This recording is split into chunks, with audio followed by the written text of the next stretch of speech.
हो गया। चलो स्टार्ट करते हैं फिर। क्या पढ़ने वाले हम लोग आज? मोशन। सो गुड अप कौन सा टाइम यार? Good morning. Good morning to all of you. हम पढ़ने वाले मोशन चैप्टर और हम ट्राई करेंगे इसको 2 लेक्चर में कवर करने का।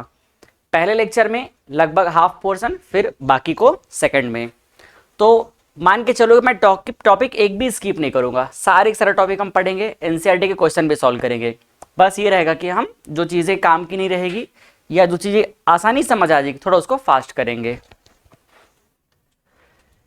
सबसे पहला टॉपिक जो हमें समझना चाहिए वो है रेस्ट एंड मोशन, क्योंकि हमारे चैप्टर का नाम ही क्या है? मोशन है। तो मोशन और रेस्ट ये दोनों आइसोलेटेड टर्म्स नहीं है, ये दोनों क्या है? रिलेटिव टर्म है। रेस्ट और मोशन में होना एक दूसरे पे डिपेंड करता है, तो इसीलिए हमको दोनों को समझना पड़ेगा एक साथ। रेस्ट का मतलब क्या है? An object is said to be at rest if it does not change its position with respect to its surrounding with the passage of time। with the passage of time भी बोल सकते हो। देखो time एक ऐसा factor है जो हमेशा आगे बढ़ता रहेगा, टाइम तो कभी रुकेगा नहीं, है ना। तो टाइम के साथ अगर कोई एक ऑब्जेक्ट दूसरे ऑब्जेक्ट के रिस्पेक्ट में वैसा का वैसा ही है तो हम क्या बोलेंगे? वो रेस्ट में है। कहने का मतलब यहां पर मान लो मैंने एक टेबल पे, ये टेबल है और इस टेबल पे हमने क्या रखा हुआ है? इस टेबल पे हमने क्या रखा हुआ है? मान लो एक ग्लास रखा हुआ है, ठीक है। ये ग्लास रखा हुआ है टेबल पे, तो सोचो टेबल भी वहीं पे रखा हुआ है, उसके रिस्पेक्ट में ग्लास भी वहीं पे रखा हुआ है। हम 1 घंटे बाद जा करके देखेंगे तो भी टेबल वहीं पे रहेगा, ग्लास भी वहीं पे रहेगा। तो अगर ये हमारा रेफरेंस हो गया, अगर टेबल हमारा रेफरेंस हो गया, अगर टेबल हमारा रेफरेंस है मान लो, तो इस टेबल के रिस्पेक्ट में ग्लास का जो पोजीशन है ये क्या हो जाएगा? रेस्ट हो जाएगा। समझ आया? उल्टा भी देख सकते हैं, इस ग्लास के रेफरेंस में टेबल क्या है? रेस्ट पे है। अब यहीं पर मान लो एक चूहा है, यहां पर से नीचे से चूहा एक चल के भागा,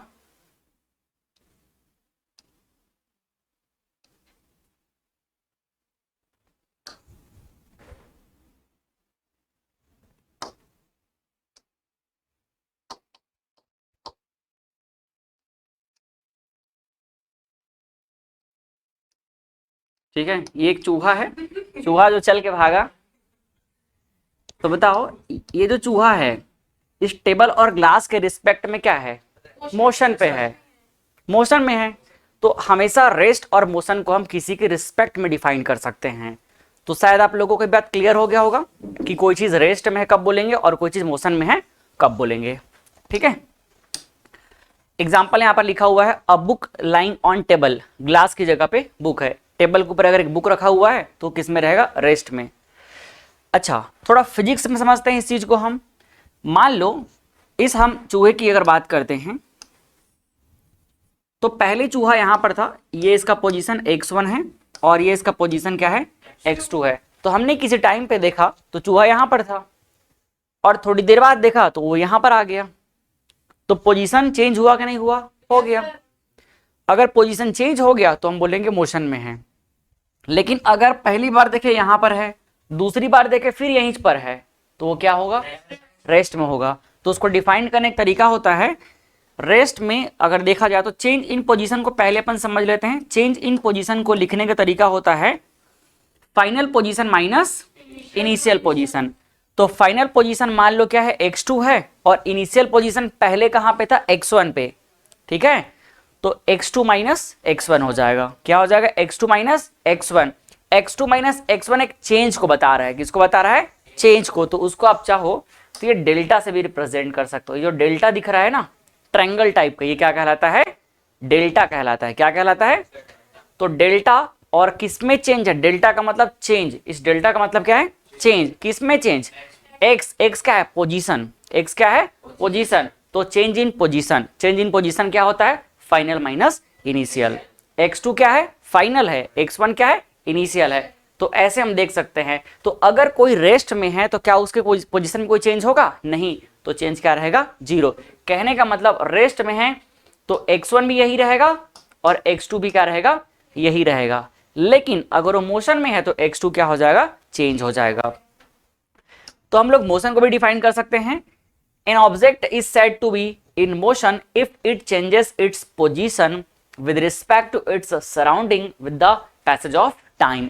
टाइम के साथ अगर कोई भी ऑब्जेक्ट है अपने पोजीशन में चेंज कर रहा है तो वो क्या कहलाएगा, मोशन कहलाएगा। जैसे यहाँ पर हमने देखा कि चूहा क्या कर रहा है, अपने पोजीशन में चेंज कर रहा है। आगे समझ में, ठीक। यहाँ पर और एग्जांपल देख सकते हो, बस moving on road, train moving on railway track या rails.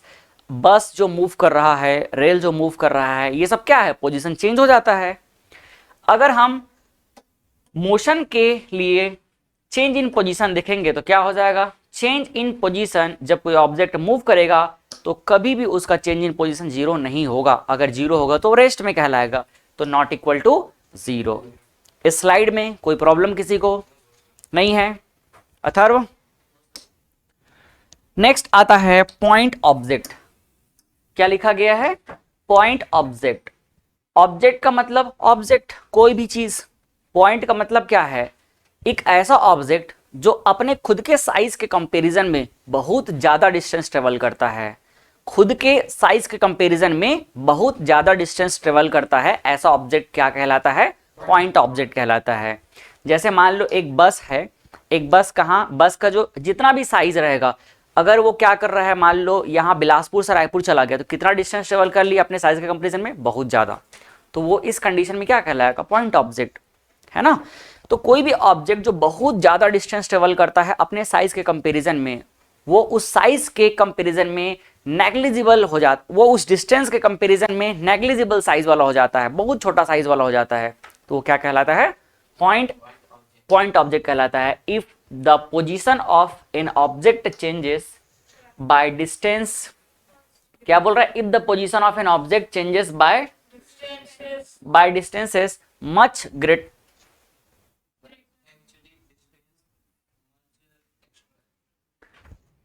position of object changes by distance much greater than its own size is reasonable। हाँ ठीक है, चलो वही बोलना चाह रहा है। If the position of an object changes by distances much greater than its own size, जो भी डिस्टेंस वो ट्रेवल कर रहा है अपने साइज के कंपैरिजन में वो क्या है, बहुत ज्यादा ग्रेटर देन है।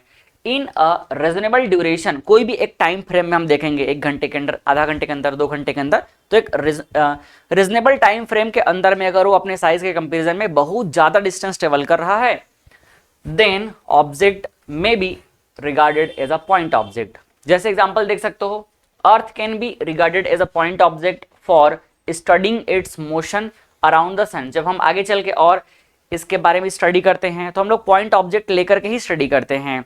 अर्थ क्या कर रहा है भाई, अर्थ रिवॉल्व कर रहा है ना, तो वो अपने साइज के कंपैरिजन में बहुत ज्यादा डिस्टेंस ट्रेवल करता है, तो ऑब्वियस सी बात वो भी एक पॉइंट ऑब्जेक्ट कहलाता है। A train under a journey of several 100 kilometres can be regarded as a point object. एक ट्रेन जो है हजारों किलोमीटर का डिस्टेंस ट्रेवल करते रहती है और उसका खुद का साइज क्या है भाई, उतना थोड़ी 1000 किलोमीटर के रेंज में नहीं है, छोटा है उसका खुद का लेंथ जो है। तो ट्रेन को भी क्या मान सकते हैं हम लोग, एक पॉइंट ऑब्जेक्ट मान सकते हैं। बुलाओ ना उसको।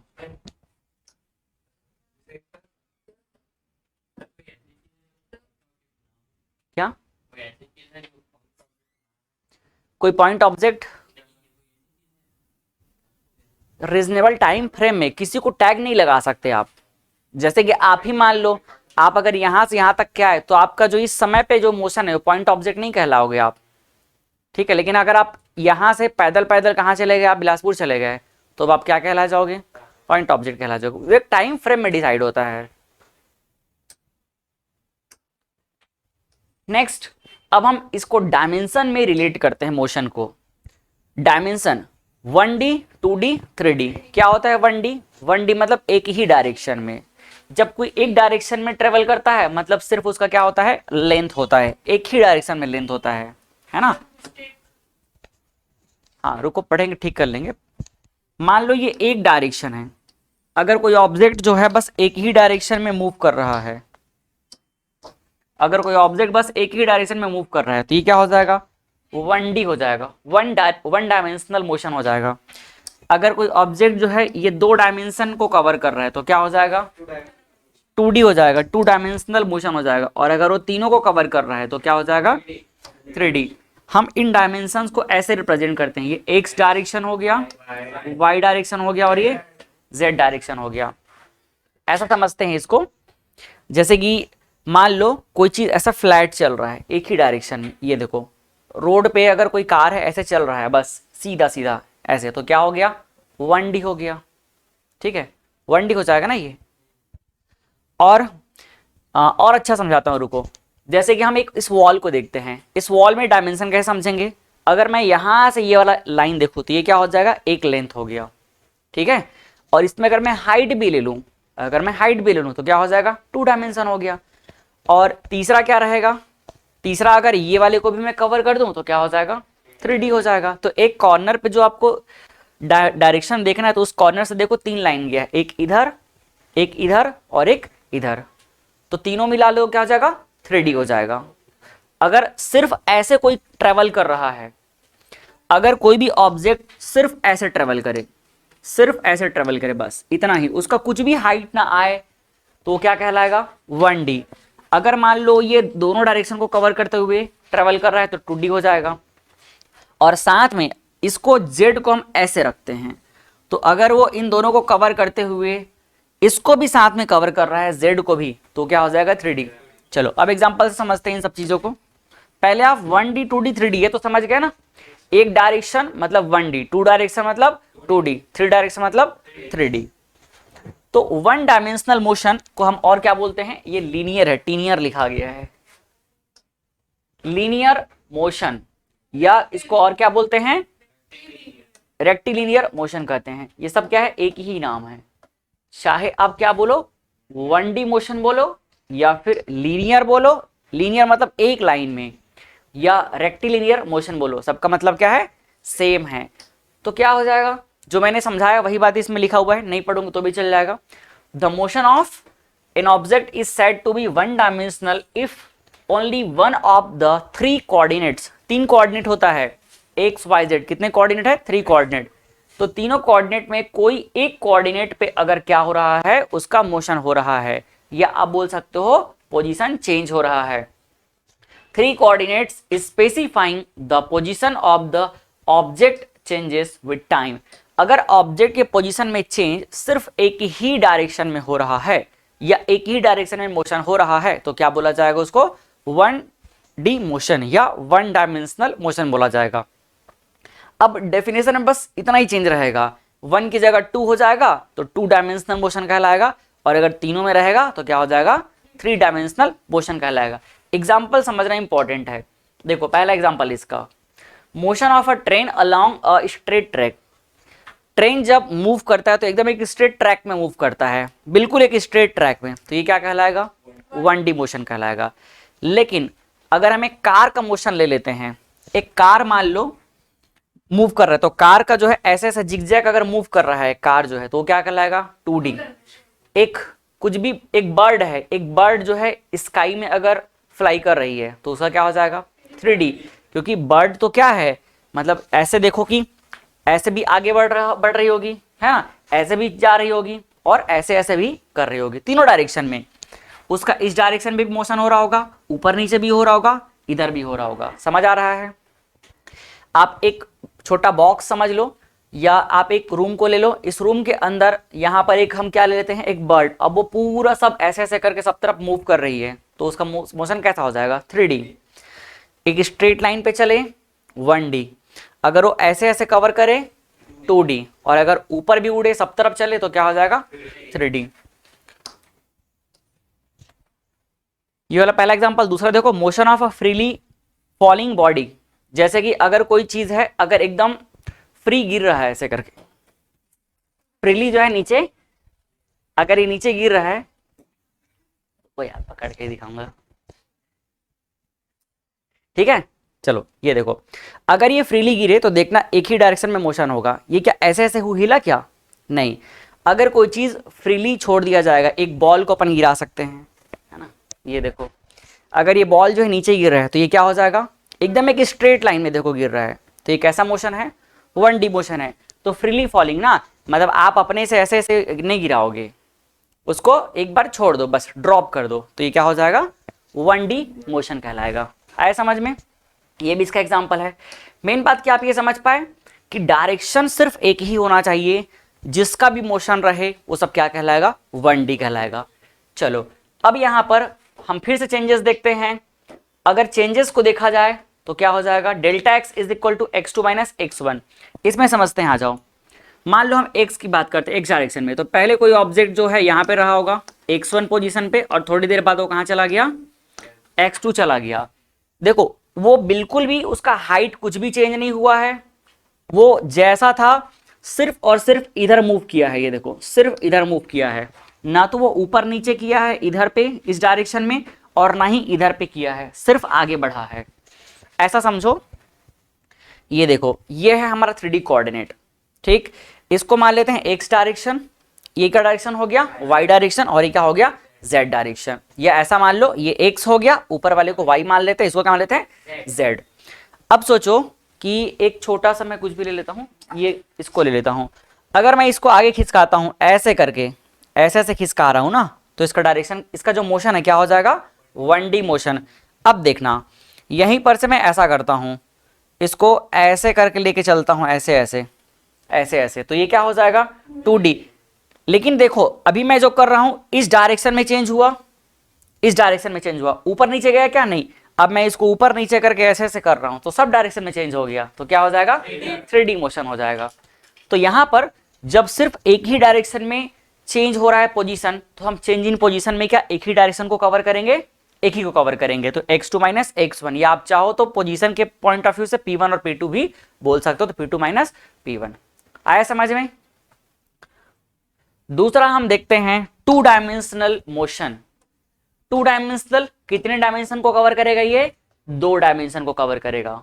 तो 2 डायमेंशनल मोशन में 3 कोऑर्डिनेट के अंदर में 2 कोऑर्डिनेट में चेंजेस हो जाएगा, तो वो क्या कहलाएगा, 2D मोशन कहलाएगा। एग्जांपल देखो, motion of planet around sun. जो भी प्लैनेट्स हैं, motion of planet around sun, sun के अराउंड में जो भी प्लैनेट रिवॉल्व कर रहे हैं, सर्कुलर मोशन में रिवॉल्व करते हैं, तो जब कोई सर्कल में अगर रिवॉल्व करे, ये एक्स कोऑर्डिनेट है, और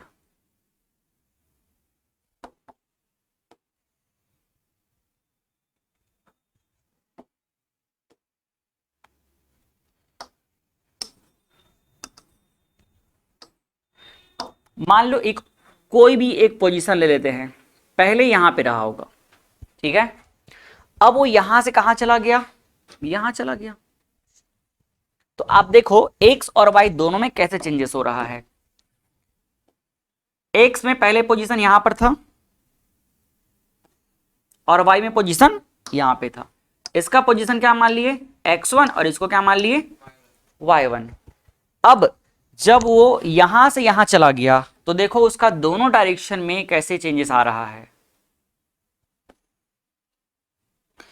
x में ये x1 से कहां चला गया, x2 चला गया, और y में कहां चला गया, y2 चला गया। आप देख सकते हो इस डायरेक्शन में भी चेंजेस हो गया, और इस डायरेक्शन में भी चेंजेस हो गया। समझ आ रहा है, कहने का मतलब वो यहां से भी मूव कर गया और यहां से भी मूव कर गया, दोनों तरफ उसका पोजीशन मूव हो गया। समझ आ रहा है।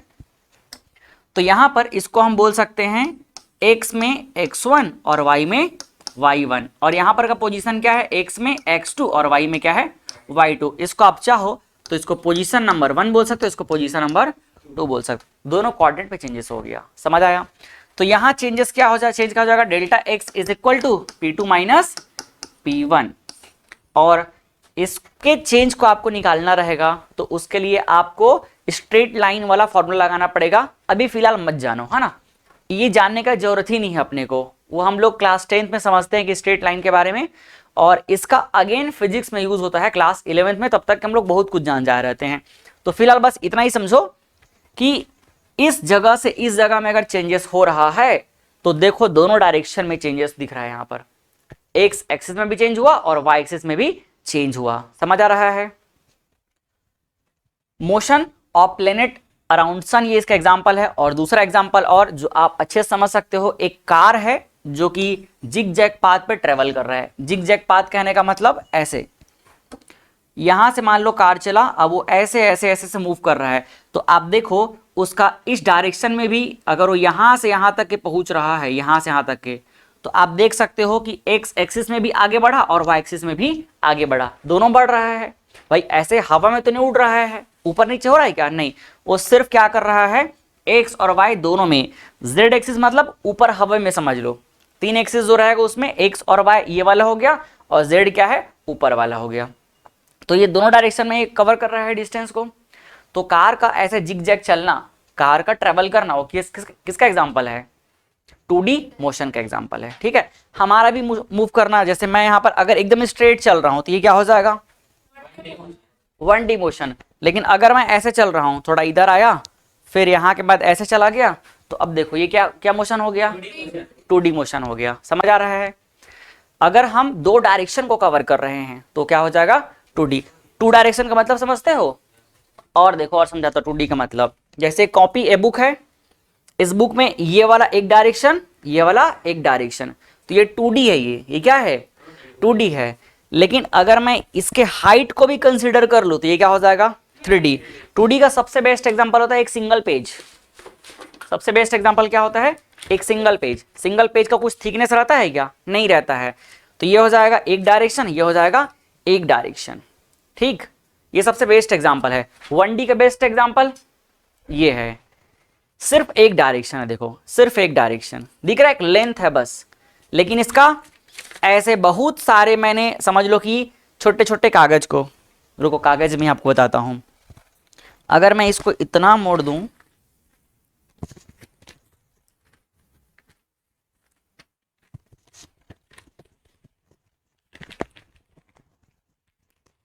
एकदम इसको मैंने पूरा क्या कर दिया, एक लाइन बना दिया, तो ये क्या कहलाएगा? 1D। लाइन ही समझ लो, अब ज्यादा में बेचारा फट जाएगा नहीं तो।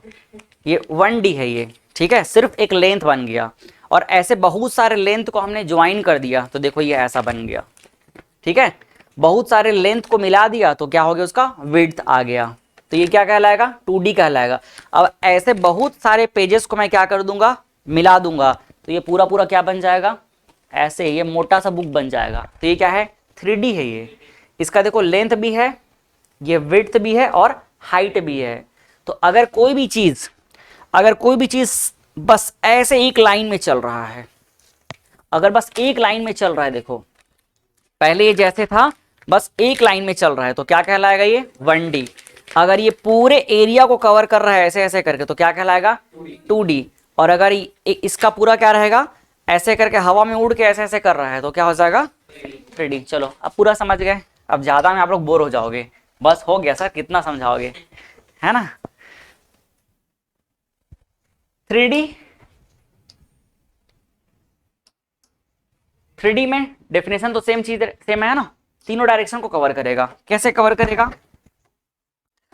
हमारे पास जो बोर्ड है ना 2D है, 3D को इसमें एक्सप्लेन कर पाना मुश्किल है। हाँ क्यूब उसका एग्जांपल है बिल्कुल। या आपके घर में जो भी सामान खरीदने के लिए लाते होगे, उसका डिब्बा, साबुन वाबुन वाला डिब्बा आता है ना, कार्टून डिब्बा, ये है 3D। ये देख लो, ये 3D है ये, क्योंकि इसके अंदर क्या है? देखो स्पेस भी है ना। तो अगर कोई चीज इसके अंदर ऐसे ऐसे मूव कर रहा है, मान के चलो, या ये जो रूम है ना, ये भी 3D है। यहाँ एक हम क्या कर देंगे? एक चिड़िया को उड़ा देंगे, तो उसका मोशन क्या रहेगा? 3D रहेगा। अगर मान लो कोई ऑब्जेक्ट है जो पहले यहां था, ठीक है, अगर ये ऑब्जेक्ट यहां पर है तो इसका हम लोग पोजीशन देखते हैं।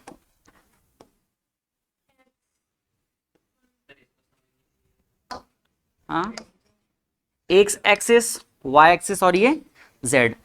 तो इसका कुछ पोजीशन है तीनों डायरेक्शन में। मान लो एक्स एक्सिस में कितना है? x1, y में कितना है? y1, और z में भी कुछ पोजीशन है, z1। एक चिड़िया है, मान लो अभी ये मेरे हाथ पे है, ठीक है, या ये चिड़िया अभी मेरे हाथ पे नहीं है, तो मान लो यहाँ पे है ऐसे।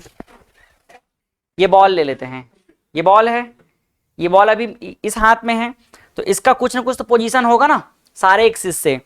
देखो एक एग्जांपल के लिए अगर हमारा ये रेफरेंस एक्सिस है तो भाई एक्स एक्सिस में कुछ रेफरेंस होगा, ठीक है, वाई एक्सिस हाइट से भी कुछ होगा, जेड से भी कुछ होगा। तो हमने क्या मान लिया, एक्स एक्सिस से कितने डिस्टेंस पर है, x1 डिस्टेंस पे, y से y1 पे और z से z1 पे। अब इसको मैं उठा के क्या किया, यहां लेके आ गया। तो देखो हर तरफ से ये क्या किया है, अपना डिस्टेंस कवर किया है। इसको मैं ले चलता हूं अब यहां पे। देखो आप ये नहीं बोलना कि सर ये तो पिछले जैसा ही लग रहा है, भाई z एक्सिस को इसमें बता पाना मुश्किल है। तो ये x एक्सिस में कितना कवर करेगा, x2, y में y2 और z में z2 कवर करेगा। तो यहां पर जो चेंजेस आ रहा है ये तीनों डायरेक्शन में आ रहा है। किस में आ रहा है, तीनों में। तो ये क्या है, 3D मोशन कहलाएगा। क्या कहलाएगा, 3D मोशन। ठीक, यहां ये वाला मान लो कितना है, x1, ये y1 और z1 को अपन नहीं दिखा सकते तो यहां पर लिख देंगे z1। वैसे यहां पर लिख सकते हैं।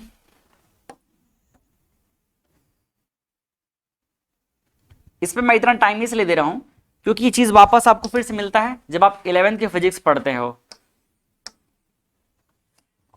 और ऐसे छोटी छोटी चीजों को क्लियर नहीं रखोगे तो आपको ज्यादा मजा नहीं आएगा पढ़ने में।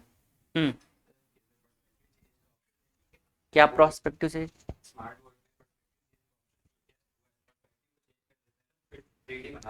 होगा यार, मेरे पास नॉलेज की कमी है इसको यूज करने के लिए।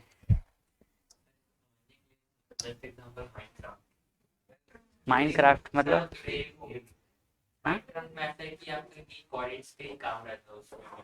हाँ क्या होता है यार, नहीं जान रहा मैं तो इस बारे में। अच्छा गेम है, चलो मतलब ये बताना चाह रहे हो कि सर हम समझ चुके इस चीज को, हमको ज्यादा समझाने की जरूरत नहीं है ना। आप लोग 3D वाला गेम खेलते हो उसे समझ गए। ठीक, एग्जाम्पल देखो हमारे पास क्या है, a kite flying on a, ठीक है, मतलब स्काई में जो काइट है उसका फ्लाई करना, किसका एग्जाम्पल है, 3D। भाई तीनों डायरेक्शन में हो रहा है, वो लेंथ भी कवर कर रहा है, विड्थ भी कवर कर रहा है और हाइट भी चेंज कर रहा है, तीनों चेंज हो रहा है। Motion of an aeroplane in space, ठीक है, एक चिड़िया का उड़ना, वो भी क्या है। आप लोग भी अगर मान लो छत से ऐसे जंप लगा दोगे तो भी क्या है, ऐसे ऐसे करके अगर बढ़िया से, हाँ पैराशूट पहन के, है ना, ऐसे नहीं, पैराशूट के साथ में अगर आप लोग जंप लगा दोगे तो क्या है, वो भी 3D मोशन है। हाँ फ्री फॉल तो 1D हो जाएगा, है ना, डी फॉल में तो गया। चलो सेकंड टॉपिक आता है। अब धीरे धीरे हम इस चैप्टर की गहराई में चलते हैं। स्केलर एंड वेक्टर, यहां से हम लोग कुछ फिजिकल क्वांटिटीज को पढ़ना शुरू करेंगे, जैसे स्पीड है, डिस्टेंस है, डिस्प्लेसमेंट है, वेलोसिटी है, एक्सेलरेशन है, वो सारी चीज। तो उसके लिए हमको पढ़ना पड़ेगा scalar and vector quantity. Scalar और वेक्टर क्या डिफरेंस है दोनों में, हाँ स्केलर कोई भी अगर फिजिकल क्वांटिटी स्केलर क्वांटिटी है बोला जा रहा है, इसका मतलब उसके पास सिर्फ और सिर्फ क्या रहेगा, वैल्यू रहेगा, मैग्नीट्यूड रहेगा, उसका डायरेक्शन का कुछ फिक्स नहीं रहेगा, डायरेक्शन एकदम फिक्स नहीं रहेगा, तो वो कहलाएगा स्केलर। देखो स्केलर क्वांटिटी क्या होता है, फिजिकल क्वांटिटी। फिजिकल क्वांटिटी क्या होता है, ऐसे क्वांटिटी जिनका वैल्यू हम मेजर कर सकते हैं, वो क्या कहलाएगा, फिजिकल क्वांटिटी। जैसे लेंथ मेजर कर सकते हैं, वेट मेजर कर सकते हैं, स्पीड मेजर कर सकते हैं, तो ये सब क्या है, फिजिकल क्वांटिटी है। तो physical quantities are those quantities which can be measured, जिसको हम मेजर कर सकते हैं। तो physical quantities which have only magnitude, मतलब सिर्फ वैल्यू रहे, कोई न्यूमेरिकल वैल्यू रहे, वो क्या कहलाएगा, स्केलर कहलाएगा, आर कॉल्ड स्केलर्स। जैसे एग्जांपल के लिए कोई भी चीज का मास, ये क्या है, स्केलर क्वांटिटी है। टाइम, टाइम का कोई डायरेक्शन होता है क्या, नहीं। डिस्टेंस, स्पीड, वर्क, पावर, शायद ये आपको अभी समझना है, आगे जब हम टॉपिक को सिंगल सिंगल पढ़ेंगे तो समझ आ जाएगा, बट ये सब क्या है, स्केलर क्वांटिटी है। ठीक है, जैसे मास ऑफ कोई भी एक ब्लॉक है, उसका मास 5 kg, ब्लॉक मतलब टुकड़ा, कोई भी एक पीस है जिसका क्या है 5 kg मास है, तो भाई 5 kg मास का कोई डायरेक्शन थोड़ी रहेगा, सिर्फ वो क्वांटिटी है। ठीक है, दूसरा आता है वेक्टर। दूसरा क्या है, वेक्टर। तो ऐसा फिजिकल क्वांटिटी जिसका वैल्यू तो रहेगा, मैग्नीट्यूड तो रहेगा, साथ में क्या रहेगा, उसका एक फिक्स डायरेक्शन रहेगा। जैसे बोला जाएगा कि धक्का मार दिया गया, तो भाई धक्का मारने का कोई डायरेक्शन रहेगा? हाँ रहेगा ना, रहेगा कि नहीं रहेगा? धक्का मारा नहीं समझ पाएगा? हाँ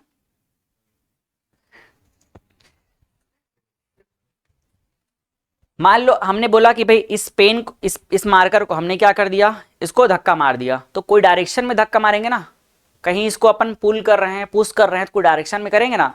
पुल और पुश क्या कहलाता है? फोर्स। तो फोर्स यहाँ से एक फिजिकल क्वांटिटी आ गया फोर्स, तो फोर्स का क्या रहेगा? डायरेक्शन रहेगा। अगर बोला जा रहा है कि इस पेन पे फोर्स लगाएगा, तो फोर्स का कोई डायरेक्शन रहेगा, रहेगा ना फोर्स का डायरेक्शन।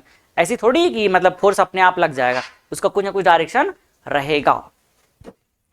एग्जाम्पल देख सकते हो इसमें, डिस्प्लेसमेंट हो गया। डिस्प्लेसमेंट क्या है समझेंगे अपन, वेलोसिटी है, एक्सेलरेशन है, फोर्स है, और क्या है? लीनियर मोमेंटम एक साथ है ये, linear momentum. Velocity of a body is 5 metre per second in the north direction. तो वेलोसिटी के साथ में डायरेक्शन हमेशा इन्वॉल्व रहेगा, हमेशा। कभी ऐसा नहीं होगा कि एक कार है जो 5 किलोमीटर प्रति घंटे की स्पीड से चल रही है, तो फिर वो स्पीड हो गया, उसका डायरेक्शन बताना पड़ेगा कि भाई वो इधर से इधर चल रहा है या चल रही है, तब वो क्या कहलाएगा? वेलोसिटी कहलाएगा। समझ आ रहा है? यही डिफरेंस भी है वेलोसिटी और स्पीड में। अगर डायरेक्शन का पता ना हो तो वो स्पीड, और डायरेक्शन अगर पता रहे तो वेलोसिटी। तो जिस भी फिजिकल क्वांटिटी का डायरेक्शन और मैग्नीट्यूड दोनों डिफाइंड होता है वो क्या कहलाएगा? Vector quantity. वेक्टर अपने आप में एक काफी डिटेल्ड टॉपिक है। जब हम क्लास 11th में पढ़ते हैं तो स्पेशली जो मेरे पढ़ाने का तरीका है उसमें वेक्टर हम लोग एक अलग चैप्टर बना के पढ़ते हैं, वेक्टर को हम लोग एक अलग चैप्टर बना के पढ़ते हैं। तो मैं इतना में जो इसको खत्म कर रहा हूं, इसका मतलब ये नहीं समझना कि वेक्टर बस इतना ही है, वेक्टर के अंदर बहुत गहराई है, लेकिन फिलहाल आपके समझने के लिए इतना काफी है। ऐसा क्वांटिटी जिसका डायरेक्शन और मैग्नीट्यूड दोनों रहे वो क्या कहलाएगा? वेक्टर कहलाएगा। जिसका सिर्फ और सिर्फ वैल्यू रहेगा वो क्या कहलाएगा? और वैल्यू तो रहेगा ही किसी भी चीज का, है ना, तो वो स्केलर कहलाएगा। अब हम जो भी टॉपिक पढ़ेंगे ना, जो भी टॉपिक पढ़ेंगे फिजिक्स में कभी भी, तो उसमें हमें ये सोचना रहेगा आपसे, क्योंकि हर क्वांटिटी जिसको मेजर कर सकते हैं वो या तो स्केलर रहेगा या वेक्टर रहेगा। तो अपने को एक एक्स्ट्रा सोचते चलना है कि ये स्केलर है कि वेक्टर है। ठीक है। डिस्टेंस और डिस्प्लेसमेंट, हमने अभी इस टॉपिक को पढ़ा ही नहीं कुछ, लेकिन हमारे दिमाग में क्वेश्चन आ जाना चाहिए कि डिस्टेंस और डिस्प्लेसमेंट में कौन स्केलर होगा और कौन वेक्टर होगा, क्योंकि ये हर चीज में अप्लाई होगा, हर जगह पर रहेगा। चलो, तो इसका आंसर हमको मिल जाएगा आगे चल के। पहले डिस्टेंस समझते हैं। डिस्टेंस क्या है? डिस्टेंस क्या है? टोटल पाथ लेंथ, मतलब एक्चुअल जो पाथ लेंथ है वही क्या कहलाएगा? डिस्टेंस।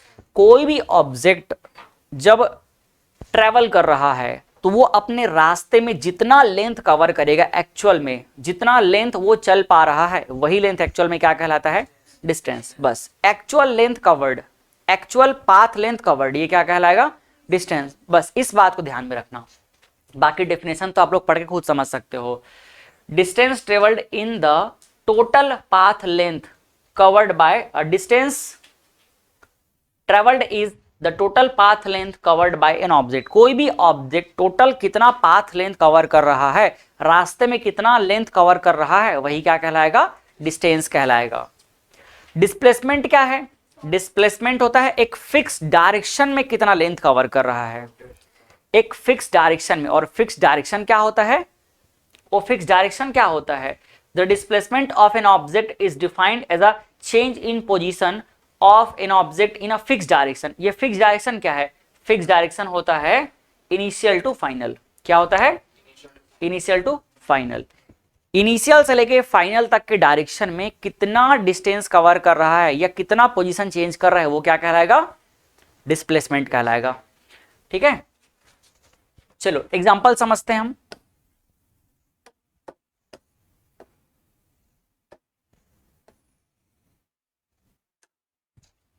मान लो यहां पर एक ऑब्जेक्ट है, ये एक पोजीशन है, पोजीशन ए बोल देते हैं। यहां से एक ऑब्जेक्ट निकला और वो मूव करते करते कहां पहुंच गया?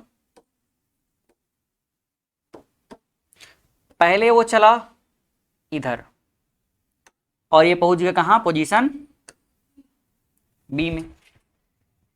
इसने 8 मीटर का डिस्टेंस कवर किया, हम ऐसा मान लेते हैं। कितना कवर किया? 8 मीटर का डिस्टेंस कवर किया, और उसके बाद ये यहां आ गया 5 मीटर है, ठीक। और फाइनली इस सी पोजीशन पे आके रुक गया। तो बताओ इसका डिस्टेंस कितना होगा? डिस्टेंस होता है actual path length, actual path length. तो ये उसका रास्ता है, देखो ए से गया बी और बी से कहां आ गया? सी। तो ए से बी तक के रास्ते को पहले ट्रेवल किया तो 8 कवर किया, फिर बी से सी में कितना कवर किया? 5। तो 8 + 5 कितना हो जाएगा? 13 मीटर। ये होता है डिस्टेंस। डिस्प्लेसमेंट क्या है? Displacement shortest path length. कहां से कहां तक का shortest path length? Shortest path length हमेशा इनिशियल से फाइनल का होता है, डायरेक्ट इनिशियल से फाइनल का। तो इनिशियल से फाइनल ही उसको जाकर के भेजो। ये देखो इनिशियल से सीधा क्या भेजो? फाइनल। मान लो ये वाला लेंथ कितना है, बस एग्जांपल के लिए ये 11 मीटर है, ये भी गिवन रहेगा, ठीक है। अगर हम ये वाला रास्ता देखते हैं तो कितना है? 11 मीटर। तो डिस्प्लेसमेंट क्या हो जाएगा? इनिशियल से फाइनल, इनिशियल से फाइनल, इनिशियल टू फाइनल, सीधा जो शॉर्टेस्ट लेंथ रहेगा वही क्या कहलाएगा? डिस्प्लेसमेंट कहलाएगा। आया समझ में? इनिशियल टू फाइनल क्या कहलाएगा? क्या कहलाएगा? डिस्प्लेसमेंट कहलाएगा। अगर हम एक सर्कुलर मोशन की बात करें तो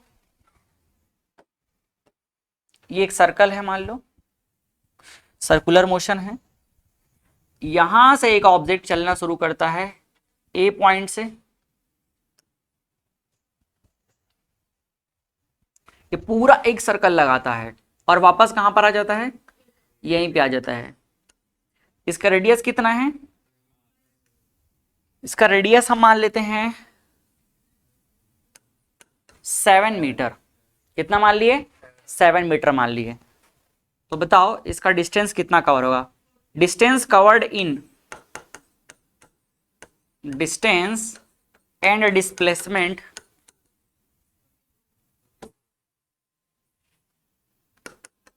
इन वन रिवॉल्यूशन। एक रिवॉल्यूशन में कितना डिस्टेंस कवर करेगा? पहला क्या निकालते हैं? डिस्टेंस। कितना डिस्टेंस कवर करेगा? 40। हाँ, डिस्टेंस के लिए हम देखेंगे, डिस्टेंस तो ऐसे कवर करेगा ना इस बाउंड्री में, और इस बाउंड्री को क्या बोलते हैं? सरकमफेरेंस। क्या बोलते हैं? सरकमफेरेंस। भाई ऐसे करके ट्रेवल कर रहा है ये पूरा ये सर्कुलर पाथ में ये ऑब्जेक्ट, ऐसे है ना। तो ये क्या कहलाता है? सरकमफेरेंस। सरकमफेरेंस का वैल्यू कितना होता है? 2πr। तो जितना इसका बाउंड्री का लेंथ रहेगा उतना ही तो कवर करेगा ये, 2πr। तो डिस्टेंस इज इक्वल टू क्या हो जाएगा? 2πr। तो 2 इंटू 22/7, पाई की जगह पे और r की जगह पे 7 है। तो ये 7 और 7 कैंसल आउट हो गया, कितना हो जाएगा? 44 मीटर। आया समझ में? क्या सर्कुलर पाथ में अगर कोई ऑब्जेक्ट ट्रेवल कर रहा है तो कितना डिस्टेंस कवर करेगा? जितना, अगर एक रिवॉल्यूशन की बात करेंगे तो जितना उसका क्या है? पूरा सरकमफेरेंस है। उसका बाउंड्री को निकालने का फॉर्मूला क्या होता है? सीधा कितना लेंथ कवर किया? 2πr से निकल जाता है। दूसरा हम निकाल लेते हैं क्या? डिस्प्लेसमेंट। डिस्प्लेसमेंट क्या हो जाएगा? जहां से आया वही पहुंच गया, तो भाई कुछ ट्रेवल ही नहीं किया हो तो 0 हो गया। शॉर्टेस्ट डिस्टेंस क्या रहेगा? वहीं का वहीं रह जाएगा, ठीक है। मतलब यहीं से निकला और यहीं पे आ गया वापस, तो शॉर्टेस्ट पाथ क्या है? 0। समझ आया? तो यह डिस्टेंस और डिस्प्लेसमेंट। कोई प्रॉब्लम समझने में नहीं है? तो यहां से एक बात हमको समझ आ गया कि डिस्टेंस का कोई डायरेक्शन नहीं होता है, वो तो पाथ पे डिपेंड कर रहा है, जैसा भी चल लो। लेकिन डिस्प्लेसमेंट डिपेंड करता है। डिस्प्लेसमेंट का डायरेक्शन क्या होता है? इनिशियल टू फाइनल, ये डायरेक्शन होता है। तो डिस्टेंस क्या है? एक स्केलर क्वांटिटी है, और डिस्प्लेसमेंट क्या है? वेक्टर क्वांटिटी है। Unit and dimension.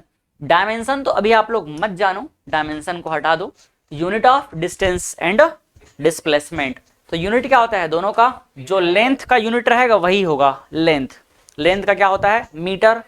Centimetre, millimetre, but metre क्या होता है, एसआई यूनिट होता है। क्या होता है, एसआई यूनिट। एसआई यूनिट क्या होता है, स्टैंडर्ड यूनिट ऑफ सिस्टम होता है ना।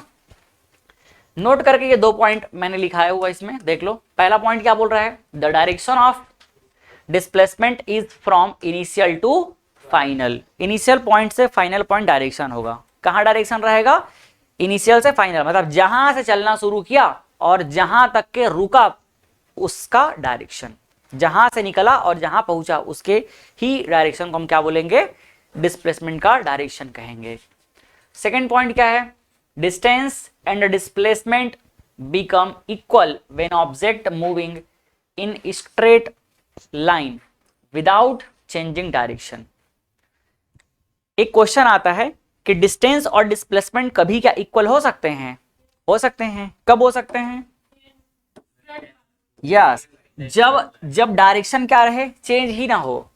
एक ऑब्जेक्ट है, यहां से चलना शुरू किया, ये यहां से चलना शुरू किया, पॉइंट ए से चलना शुरू किया और कहां पहुंचा, पॉइंट बी में पहुंचा, तो एक ही डायरेक्शन है।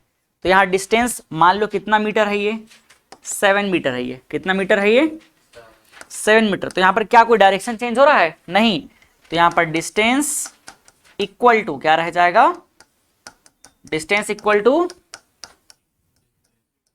डिस्प्लेसमेंट इक्वल टू क्या हो जाएगा, 7 मीटर। कोई डाउट, ये दोनों में डिफरेंस है।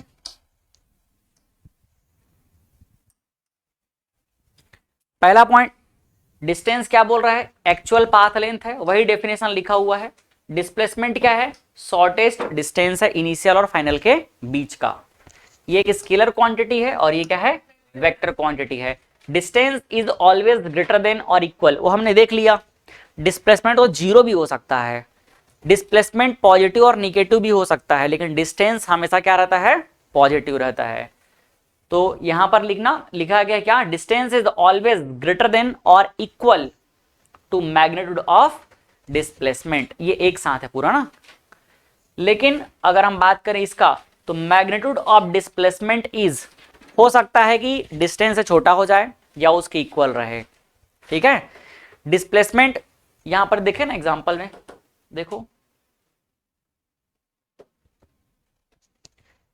जब एक ऑब्जेक्ट ए से सी तक के पहुंचा तो उसका डिस्टेंस कितना हो गया 13 और डिस्प्लेसमेंट कितना हो गया 11। तो डिस्प्लेसमेंट कम भी हो सकता है। लेकिन ये वाले एग्जांपल में देखो, ये वाले में दोनों क्या है, 7 है, तो इक्वल भी हो सकता है। डिस्प्लेसमेंट कभी भी डिस्टेंस से ज्यादा हो सकता है क्या, नहीं हो सकता। Distance travelled can never decreases with time. Time के साथ में डिस्टेंस कभी डिक्रीज होगा क्या, पाथ का लेंथ कभी कम होगा क्या, नहीं, वो तो आगे बढ़ता ही जा रहा है। लेकिन डिस्प्लेसमेंट जो है डिक्रीज हो सकता है, क्यों, जब आप उल्टे डायरेक्शन में आना शुरू कर जाओगे तो वो कम हो जाएगा, है ना। Distance is always positive, distance हमेशा क्या रहेगा, पॉजिटिव, लेकिन डायरेक्शन बदल जाएगा तो निगेटिव भी हो सकता है, क्योंकि किस पर डिपेंड करता है, ये डायरेक्शन पे। तो ये पॉजिटिव, निगेटिव और जीरो तीनों ही हो सकता है। ये डिफरेंस है, इंपॉर्टेंट है, इसको आप अच्छे से समझ के दिमाग में रख लेना। Difference between distance and displacement. चलो, ये हमारा एनसीईआरटी का क्वेश्चन है, पहला क्वेश्चन। आप लोग क्वेश्चन तो सब अच्छे से कर लिए होंगे। क्या बोल रहा है, an object has moved through a distance, can it have zero displacement, if yes support your answer with an example. क्या बोल रहा है, समझ आया। एक an object has moved through a distance, कोई भी ऑब्जेक्ट डिस्टेंस ट्रेवल कर रहा है, तो क्या वो कभी डिस्प्लेसमेंट जीरो कर सकता है, यस। कब करेगा, सर्कुलर जरूरी नहीं है, जब वो जहां से निकला है वहीं पर वापस आ जाएगा। ये लो ऐसे घूम के आया, सर्कुलर नहीं है तो भी जीरो हो जाएगा। ठीक है, जब इनिशियल और फाइनल दोनों पोजीशन क्या हो, सेम हो, तो डिस्प्लेसमेंट क्या हो जाएगा, जीरो हो जाएगा। तो इसको कुछ और लिखने की जरूरत है क्या,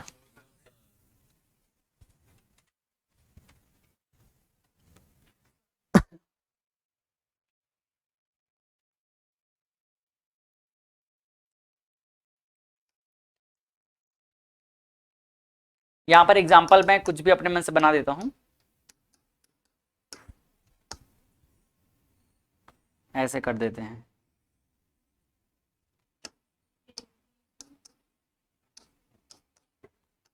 टू मीटर, 3 मीटर, 2 मीटर और ये 3 मीटर। यहीं पे मान लो वापस आ गया, है ना, ए से मूव करके अगर वो फिर से वापस कहाँ आ गया, ए पे ही आ गया, तो क्या हो जाएगा, उसका डिस्प्लेसमेंट 0 हो जाएगा। यहाँ पे आप दिखा सकते हो डिस्टेंस कितना हो जाएगा, डिस्टेंस कितना कवर करेगा, 2 to 4 6 10 हो जाएगा, 10 मीटर डिस्टेंस हो जाएगा, लेकिन डिस्प्लेसमेंट क्या हो जाएगा, डिस्प्लेसमेंट हो जाएगा 0। ठीक है, फ्रॉम ए टू बी और B to C, C to D और डी से वापस कहाँ आ गया, ए आ गया। ये इसका मोशन है। Question number 2, a farmer moves along the boundary of square field of side 10 metre in 40 second. क्या बोल रहा है, ये एक स्क्वायर फील्ड हम ले लेते हैं। कैसा फील्ड लेंगे, square field, square field of side 10 metre, ये 10 मीटर इसका साइड है, हर एक साइड कितने का है, 10 metre in 40 second. What will be the magnitude of displacement of farmer at the end of 2 minute 20 second from his initial position? तो बताओ कितने सेकंड में, time t is equal to 2 minute, 2 minute कितना second, 20 second. 2 minute 20 second को अगर मैं सिर्फ second में कन्वर्ट करना चाहूं तो कितना हो जाएगा, कितना हो जाएगा, 1 मिनट इक्वल टू कितना सेकंड होता है, 1 मिनट इक्वल टू कितना सेकंड होता है, कितना होता है यार, नहीं मालूम, सही नहीं मालूम। 1 घंटे में कितना मिनट होता है, 16 तो हाँ 16 बोल रहे हो कि 60 बोल रहे हो, 16 के 60 तो ठीक तो है। 1 मिनट में कितना सेकंड होगा,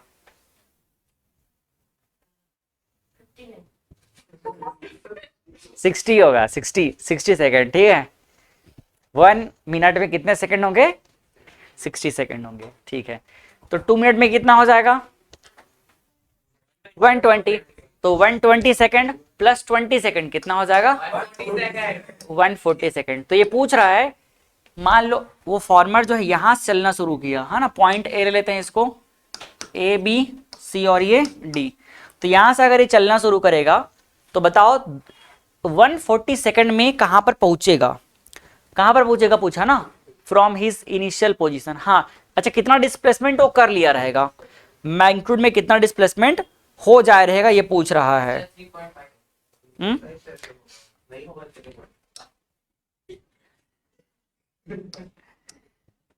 देखो इसने ये बोला है कि farmer moves along the boundary of square field of side 10 second in,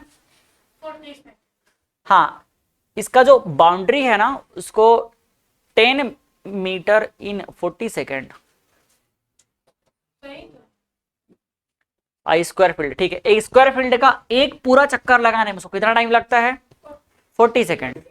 एक बार पूरा मूव करने में, मतलब ए से ए तक वापस आने में कितना टाइम लगता है, 40 सेकेंड। तो बताओ, बोल रहा है अगर वो ऐसे ही उसका मन कर रहा है चक्कर लगाने का और वो 140 सेकेंड तक चक्कर लगा रहा है तो कहां पर पहुंचेगा और कितना डिस्प्लेसमेंट कर लेगा। देखो अगर एक फॉर्मर है जो यहां से चलना शुरू किया तो 40 सेकेंड के बाद वापस यहीं पे आ जाएगा, 40 सेकेंड है ना, इन, ये ऐसा लिख लो, farmer takes 40 second in one complete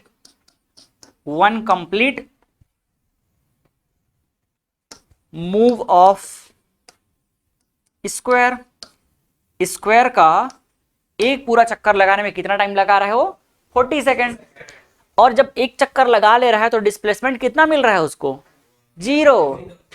तो मान लो 40 सेकेंड में एक आया, अगले 40 सेकेंड में फिर वहीं पहुंच गया, तो 40 सेकेंड के बाद वो अपने आप को फिर कहां पाएगा? 80 सेकेंड ए पे पाएगा। फिर 40 और क्या मतलब 80 सेकेंड में, तो 80 सेकेंड बाद कहां आएगा?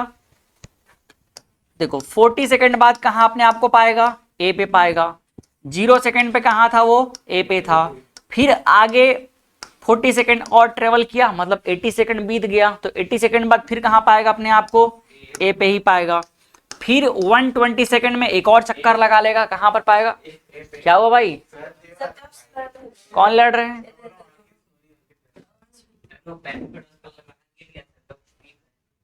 हाँ, तो ये सब आप लोग ऐसे बाद में बचा के नहीं रखते हो, उधारी बाद में मारपीट करेंगे करके, बाद के लिए रखा करो ये सबको, है ना? हाँ,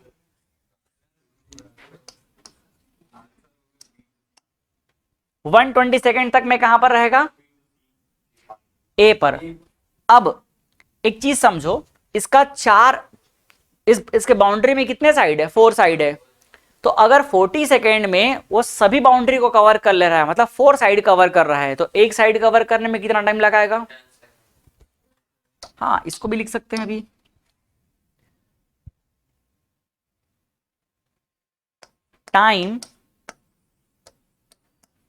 time taken to cover one side, एक साइड में कितना लगेगा? टोटल 40 कितना है? मीटर है, और 40 मीटर में कितना लग रहा है?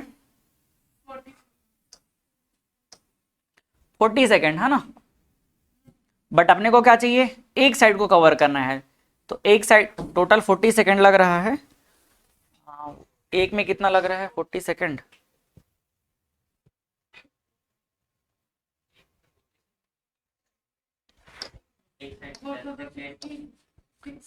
फोर्टी मिनट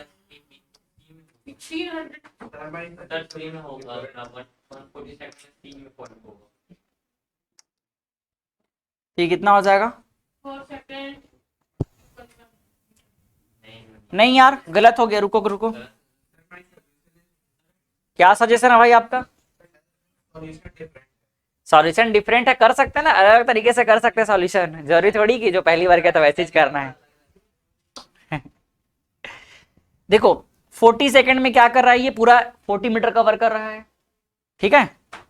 तो यहां पर ऐसे लिख सकते हैं, distance covered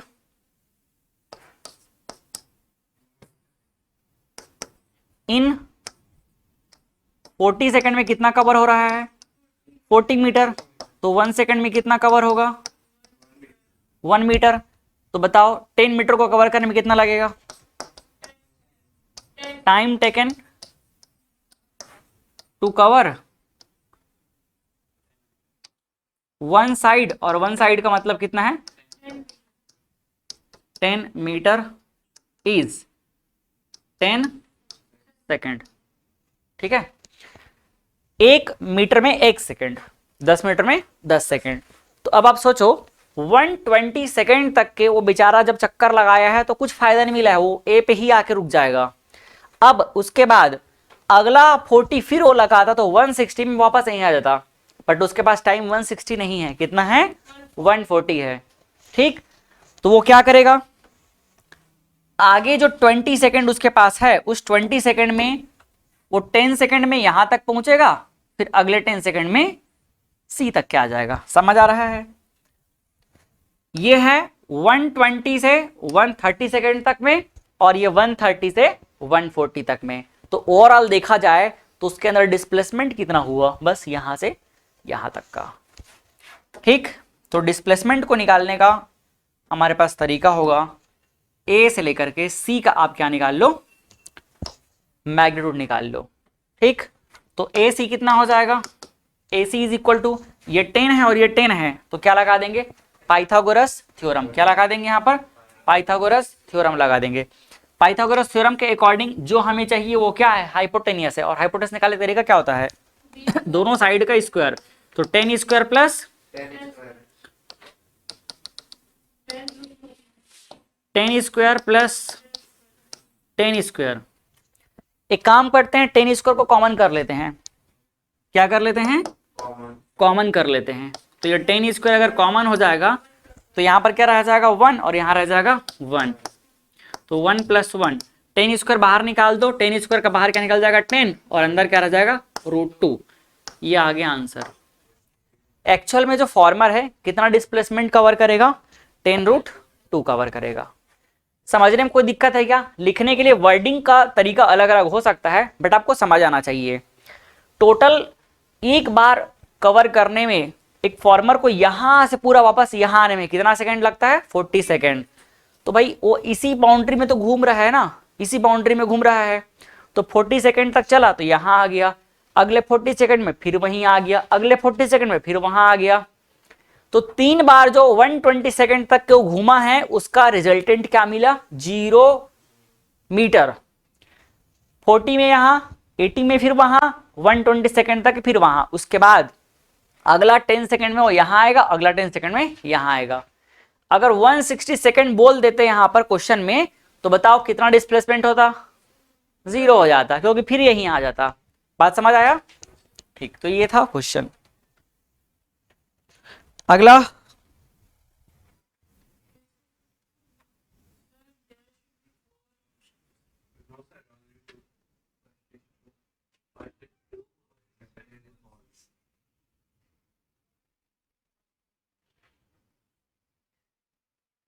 Second is true.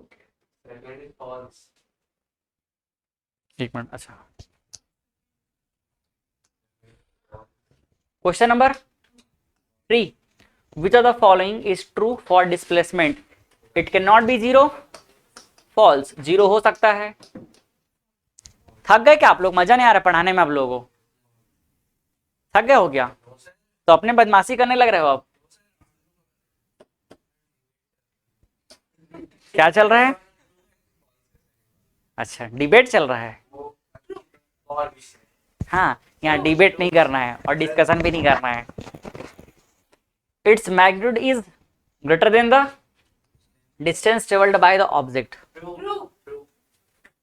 Its magnitude is greater than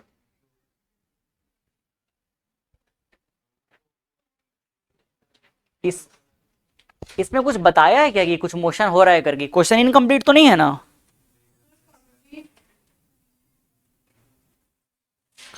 Which of the following is true for it cannot be 0 for displacement?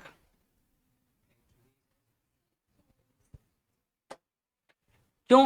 इसका मैग्नीट्यूड जो है डिस्टेंस से कभी ग्रेटर हो सकता है क्या? Magnitude is greater than distance से कभी ज्यादा हो ही नहीं सकता। तो ये क्या है? फर्स्ट वाला ट्रू है। फर्स्ट वाला क्या बोल रहा है? It can be 0. It can not be 0 displacement. Displacement can be 0. हाँ, हो सकता है डिस्प्लेसमेंट। तो What true by ये false? the following is true for displacement. It cannot be 0 कैसे हो सकता है? ये तो 0 हो सकता है ना। False हो गया.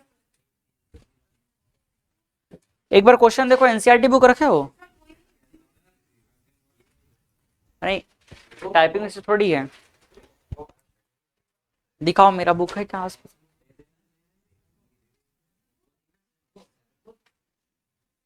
चलो, है मेरे पास में।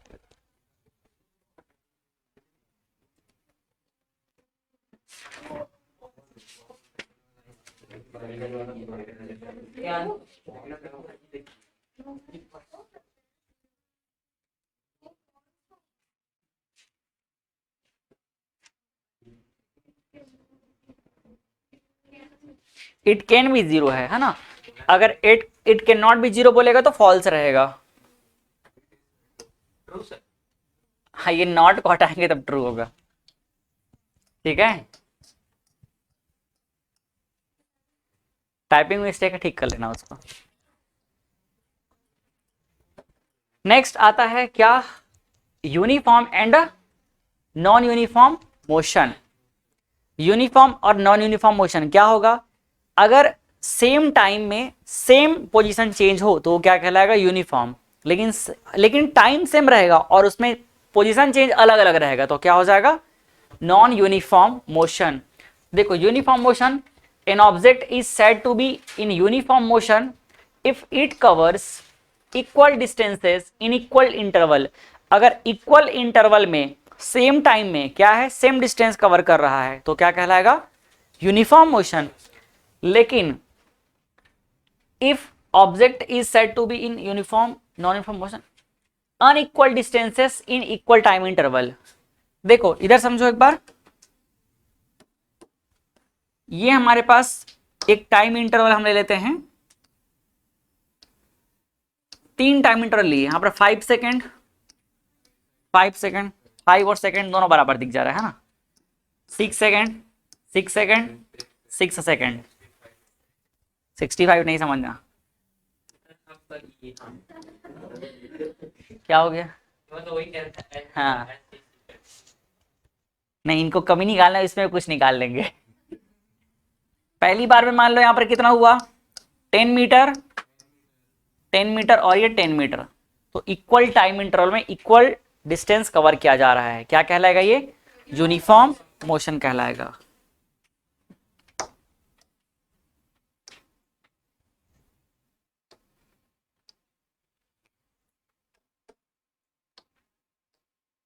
ये देखो 6 सेकेंड, टाइम इंटरवल सेम रखते हैं लेकिन डिस्टेंस अलग अलग कवर किया जा रहा है। यहां पर कितना है, 5 मीटर 7 मीटर, लो 9 मीटर, 10 मीटर लेते हैं, तो यहां डिस्टेंस अलग अलग कवर हो रहा है, तो क्या कहलाएगा, मोशन नॉन यूनिफॉर्म मोशन। ठीक है, समझ गए।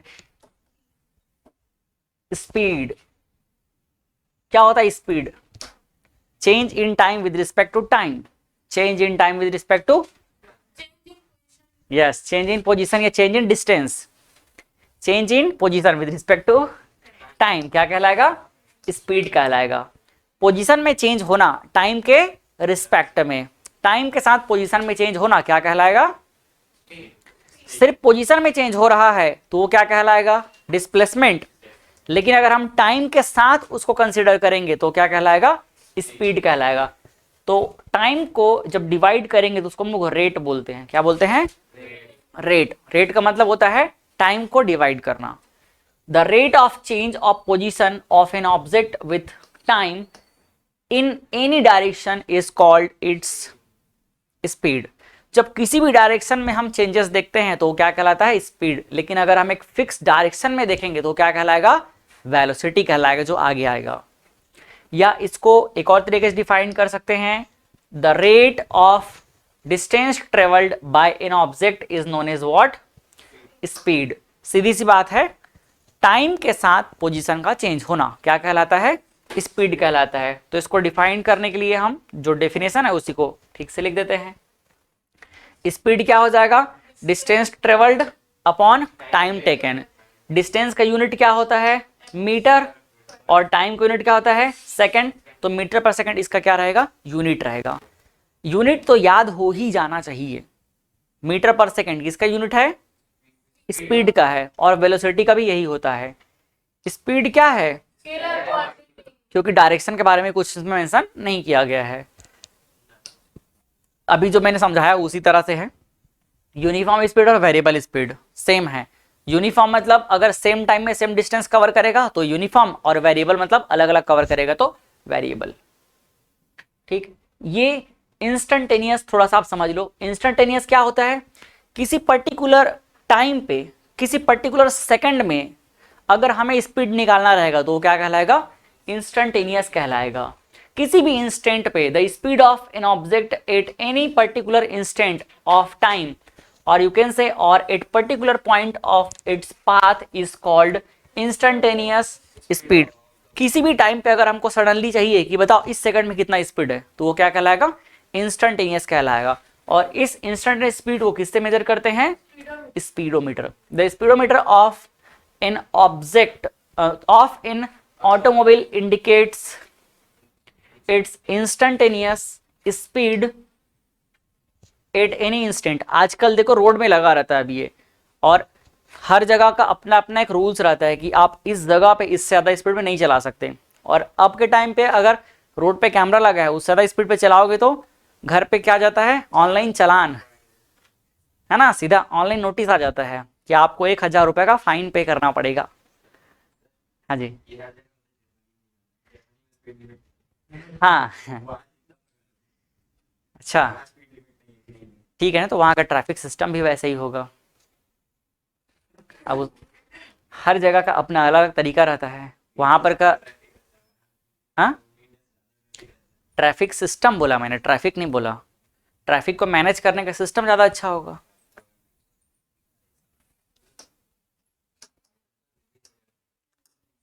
तो चले जर्मनी।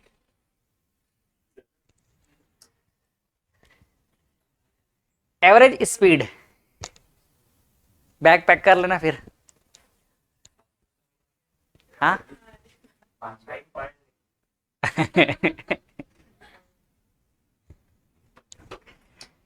चलो ये काम का अगला चीज, एवरेज स्पीड। एवरेज क्या होगा, total time taken upon total, sorry total distance covered upon total time taken. अगर अलग अलग टाइम फ्रेम में अलग अलग डिस्टेंस कवर किया जा रहा है तो सबको ऐड कर दो, सबको क्या कर दो, ऐड कर दो, तो वो क्या कहलाएगा, एवरेज कहलाएगा। ये देख लो, सबको एक साथ कवर कर दो, मिला दो सबको, ठीक है।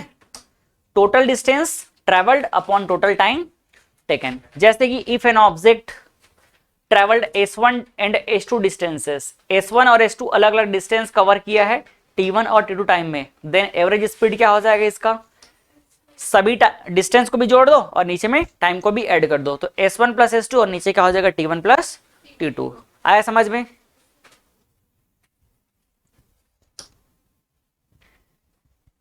बताओ इसका answer. 15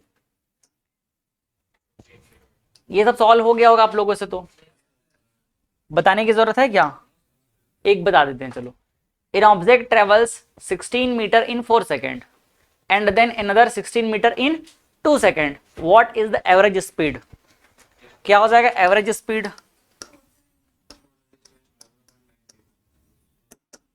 total total distance travelled, हाँ अपॉन क्या रहेगा, total time taken. Total distance covered कितना हो जाएगा, 16 प्लस 16, टाइम कितना लग रहा है 4 प्लस 2, 16 प्लस 16 कितना हो जाएगा 6, तो क्या आएगा आंसर 16 अपॉन 3।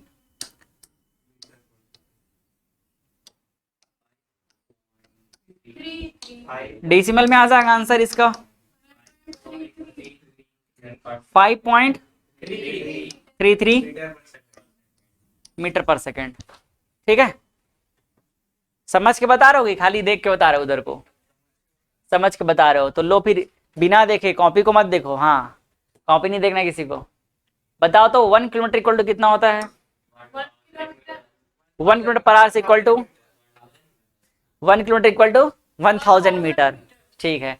और अगर 1 किलोमीटर पर आवर को हमें मीटर पर सेकंड में चेंज करना है तो कितना करेंगे, कितना होगा इसका वैल्यू, कितना हो जाएगा 5/18। ये निकालने का तरीका अपन जानते हैं, है ना, सीधा वैल्यू याद रख लेना। उल्टा कर लो, अगर 1 मीटर पर सेकंड को हमें किस में चेंज करना है, किलोमीटर पर आवर्स में चेंज करना है, तो क्या हो जाएगा 18/5। मैंने तरीका बताया था याद रखने का, क्या तरीका बताया था, 1000 मीटर अपॉन, वो तो उसको निकालने का तरीका है, याद रखने का तरीका क्या है किसी को याद। किलोमीटर से मीटर सेकंड निकालने के लिए स्मॉलर टू लार्जर। हाँ देखो, किलोमीटर बड़ा वैल्यू होता है तो दो ही चीज है, या तो 5/18 या 18/5। तो ऊपर कौन रहेगा इससे देख लो, अगर किलोमीटर में हम चेंज कर रहे हैं तो किलोमीटर बड़ा वैल्यू है, तो देखो ऊपर क्या रहेगा बड़ा, अगर मीटर में चेंज कर रहे हैं तो ऊपर क्या रहेगा छोटा।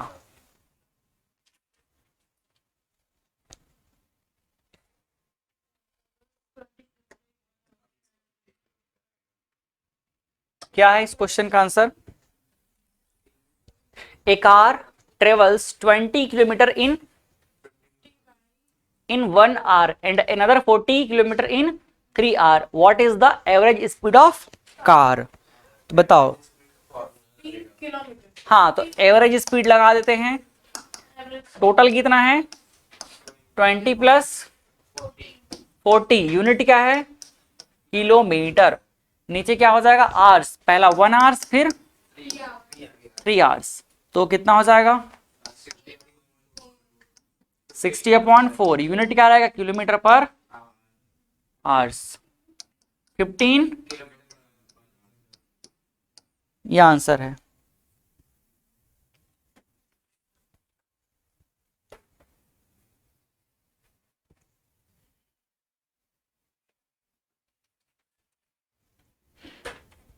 सर लेकिन ऐसा ही अगर मीटर पर सेकंड तो इसका भी आंसर मीटर पर सेकंड में आएगा। हाँ, ला सकते हो, बोला नहीं है तो ऐसे ही रख लो।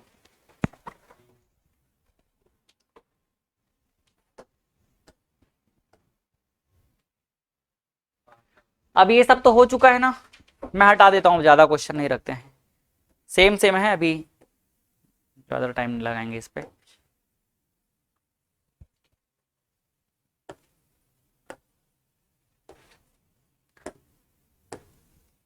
Speed with direction. Next topic क्या है? Speed with direction. अगर हम इस स्पीड को डायरेक्शन के साथ मेजर करेंगे तो इसी का नाम क्या होता है? वेलोसिटी। ठीक है, वेलोसिटी क्या है? Rate of change, the rate of change of position with respect to time in a particular direction is what? Velocity. Rate of change of position of an object with time in a given direction, किसी एक direction में fix अगर हम इसकी बात करेंगे तो क्या कहलाएगा? ये वेलोसिटी कहलाएगा। और वेलोसिटी को इस तरह से हम लोग डिफाइन कर सकते हैं, उसका फॉर्मूला देख लो। Displacement upon time, distance upon time, speed. लेकिन अगर हम एक डायरेक्शन की बात करेंगे तो डायरेक्शन के साथ पोजीशन चेंज क्या कहला जाता है? डिस्प्लेसमेंट। तो डिस्प्लेसमेंट अपॉन टाइम। ये क्या है? वेक्टर क्वांटिटी है। ये डायमेंशनल फॉर्मूला आपके काम का अभी नहीं है, इसको हटा देना, है ना, क्लास 11 में पढ़ते हैं इसको। डायरेक्शन क्या रहेगा? Direction of velocity is same as a direction of displacement. इन दोनों में डायरेक्शनल क्वांटिटी कौन सा है? टाइम है कि डिस्प्लेसमेंट है? टाइम। टाइम है कि डिस्प्लेसमेंट है? हाँ, तो कौन है? डिस्प्लेसमेंट। ठीक है, डिस्प्लेसमेंट और टाइम में कौन है डायरेक्शनल क्वांटिटी? सही बोले थे, है ना? कौन है? डिस्प्लेसमेंट। तो डिस्प्लेसमेंट का डायरेक्शन ही किसका डायरेक्शन होगा? वेलोसिटी का डायरेक्शन होगा। ठीक, क्योंकि ये क्या है? ये तो स्केलर क्वांटिटी है। हाँ हाँ सही है, बताओ मत उनको।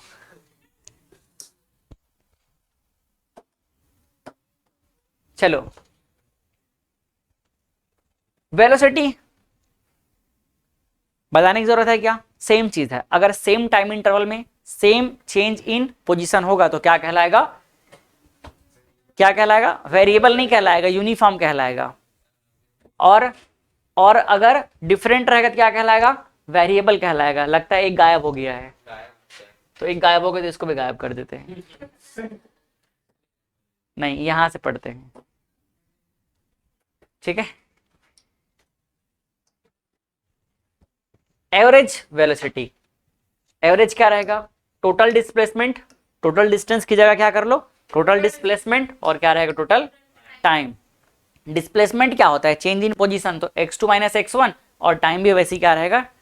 Final minus initial, t2 minus t1। या आप बोल सकते हो delta x upon delta t। ये चेंज को किससे रिप्रेजेंट करते हैं? डेल्टा से। तो x2 minus x1 delta x हो जाएगा। Change in position delta x, change in time delta t। ये याद रखो ऊपर वाले को। आप एवरेज निकालना है तो एवरेज कैसे निकलेगा? ऊपर में टोटल डिस्प्लेसमेंट, नीचे क्या रहेगा? Total time. हाँ, वो भी एवरेज वेक्टर को बताता है, वही तो, यही तो डायरेक्शन बता रहा है, वेक्टर। ठीक है, सिर्फ अगर v एवरेज लिखा जाएगा तो स्पीड है, लेकिन अगर ये वेक्टर क्वांटिटी लगाएंगे तो क्या बताएगा? वेलोसिटी को बताता है। अगर मैंने v एवरेज लिखा तो इसको आप स्पीड कंसिडर कर सकते हो, लेकिन v एवरेज अगर मैंने वेक्टर के साथ लिखा तो क्या हो जाएगा ये वेलोसिटी। ठीक है, ये वेक्टर को बताता है। एवरेज वेलोसिटी फिर दोबारा आ गया, ये हो चुका था ना।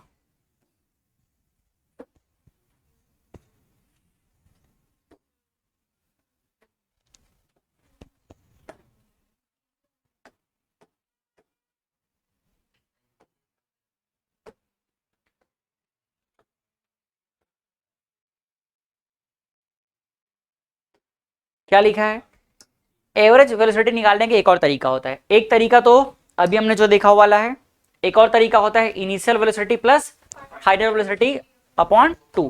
तो ये है वो तरीका। इनिशियल मान लो u है और फाइनल क्या है v है, तो u प्लस वी अपॉन 2 हो जाएगा। ये भी एक तरीका होता है, इसको पढ़ोगे तो यही बात समझ आएगा, है ना। तो आप लोग पढ़ लेना, पढ़ने की जरूरत नहीं है।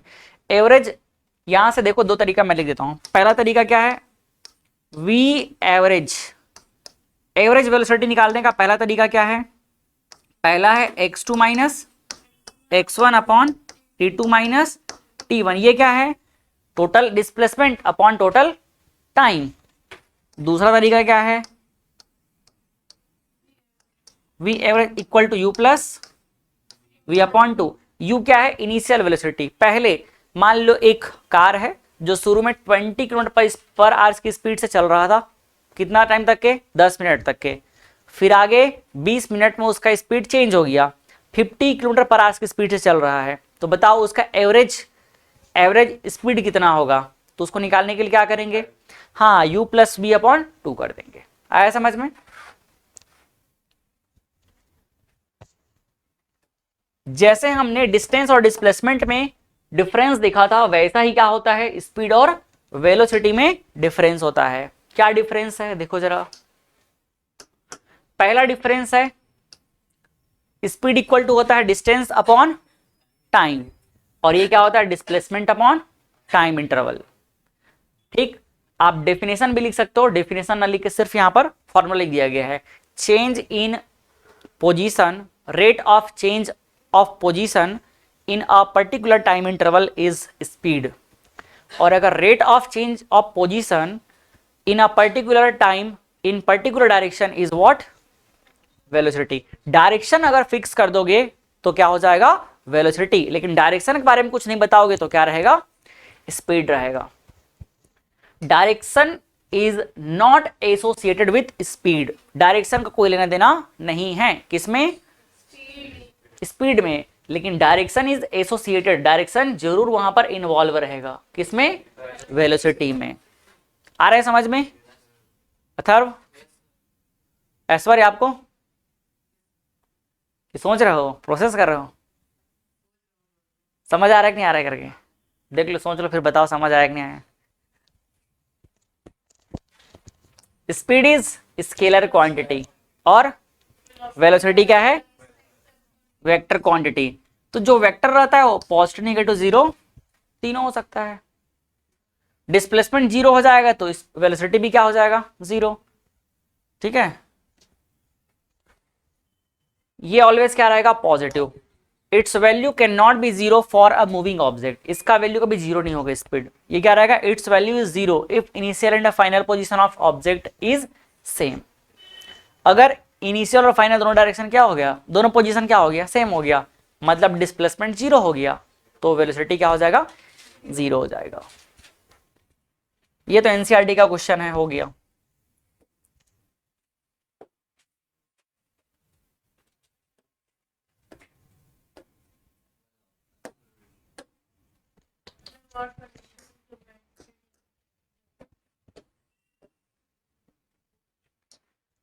पढ़ो क्वेश्चन क्या बोल रहा है।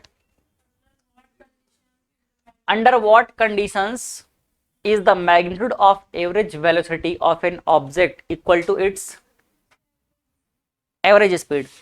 कब वेलोसिटी और स्पीड दोनों का वैल्यू सेम हो जाएगा, कब होगा,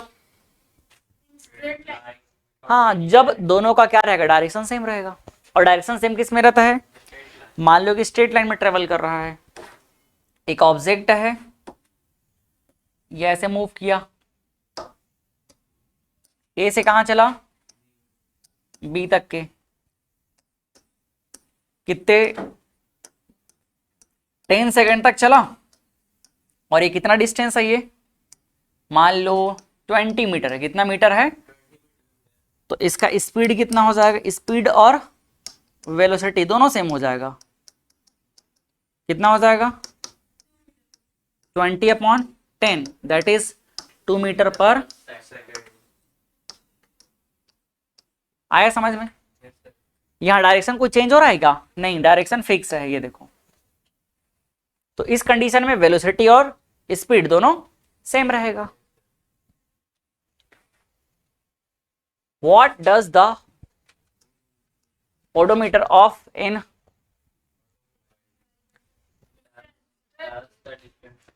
हाँ, ओडोमीटर का मेजर करता है, डिस्टेंस ट्रेवल करता है, डिस्टेंस ट्रेवल करता है। स्पीडोमीटर जो है, हाँ, ये ओडोमीटर है, ये ओडोमास अलग है। ओडोमास क्या बताता है, मच्छर से बचाता है ना।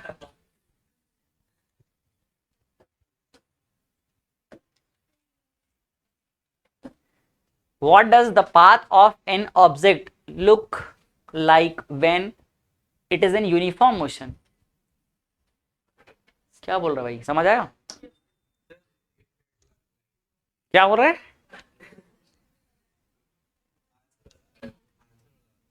क्या आंसर बता, लीनियर लाइन में, हाँ ठीक है, ठीक, सही बोल रहा हो। क्या क्वेश्चन क्या बोला, समझ आया आपको कि खाली आंसर देख रहे हो? आंसर तो सब दिमाग में था, लेकिन कौन से क्वेश्चन का आंसर है वो पता नहीं हो जाएगा।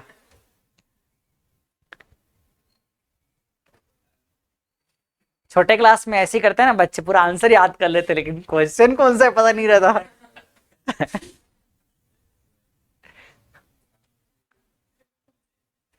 समझ आया क्वेश्चन, क्या समझ आया बताओ?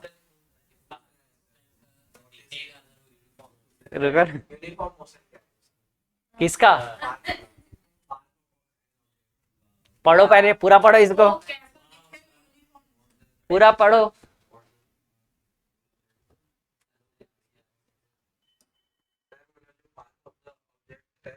कैसा दिखेगा जब वो यूनिफॉर्म हो सकता है? हाँ, तो कैसा दिखेगा, हाँ? What does the path of an object like when it in uniform motion? Uniform motion में कैसा रहेगा, स्ट्रेट लाइन रहेगा।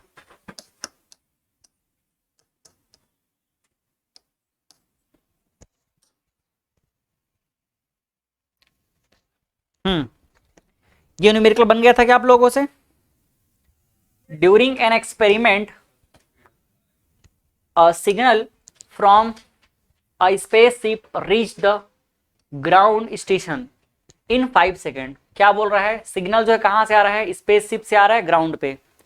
मान लो ये स्पेसशिप है, कहीं पर भी स्पेसशिप ले लो, है ना, और यहां से कहां पर आ रहा है, ग्राउंड पे सिग्नल आ रहा है।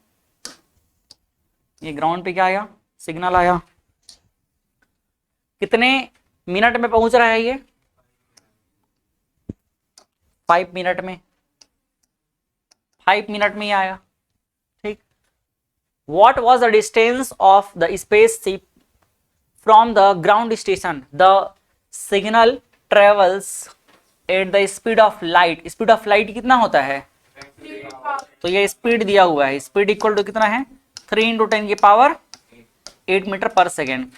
तो स्पीड दिया है और क्या दे दिया है, टाइम। स्पीड दिया और क्या दिया है, टाइम। तो क्या निकाल सकते हैं, डिस्टेंस।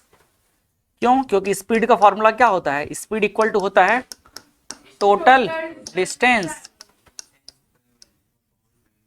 अपॉन टाइम टेकन, है ना। स्पीड पता है, टाइम पता है, डिस्टेंस निकालना है, तो डिस्टेंस इक्वल टू, इसको इधर मल्टीप्लाई कर लेंगे, क्या हो जाएगा, स्पीड इंटू टाइम। स्पीड कितना है, 3 × 10 की पावर, यूनिट क्या है, मीटर पर सेकंड। यूनिट हमेशा सेम होना चाहिए, ध्यान रखना, है ना। यूनिट अगर गड़बड़ रहा, उल्टा पुल्टा अलग अलग रहा, तो फिर आपका आंसर सही हो ही नहीं सकता। टाइम देखो, टाइम अगर यहाँ सेकंड में है तो टाइम भी क्या होना चाहिए, सेकंड में। तो 5 मिनट इक्वल टू कितना हो जाएगा, 560 हाँ कितना हो जाएगा, 300 300 सेकंड,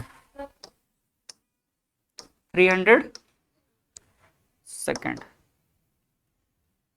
तो सेकंड और सेकंड तो कट गया। अब यहां से देख लो 3 इंटू 3 कितना हो जाएगा, 9, 10 की पावर 8 है और 2 जीरो और, तो 10 की पावर 10 क्या रहेगा, मीटर रहेगा यार, डिस्टेंस है ना।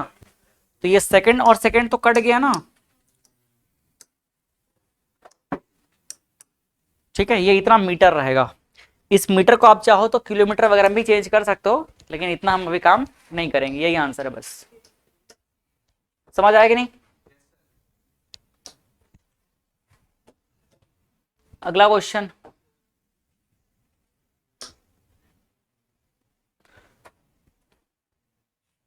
ये सब बताना पड़ेगा कि बन गया है, तो आप लोग बताना, जो न्यूमेरिकल अगर बताना रहेगा तो ठीक है, छोड़ देता है इसको,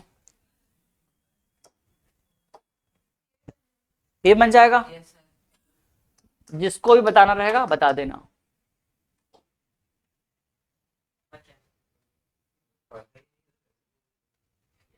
एग्जाम में बन गया। हो जाएगा एक एक क्वेश्चन। वैसे तो हम लोग अब क्लास में देखें तो सब क्वेश्चन को बताया ही हूं ना, तो अगर उस पर भी कुछ डाउट होगा तो मुझे बताना।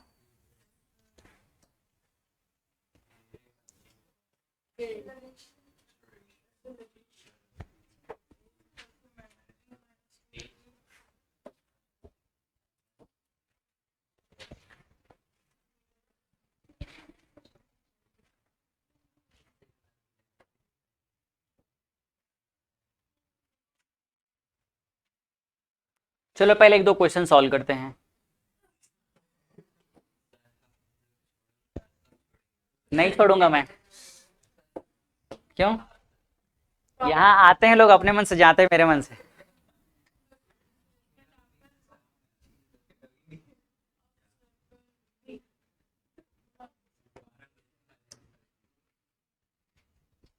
क्यों 12 बजे आपको लेने आ जाएंगे क्या, लंच करना है क्या, इतने भूखे हो आप लोग। चलो चलो सॉल्व करो इसको, पढ़ो आंसर बताओ जल्दी से, बताओ इसका आंसर जल्दी से। ये नया क्वेश्चन है ना, सर पाई यार क्या आएगा, पक्का चेक कर लो जल्दी से।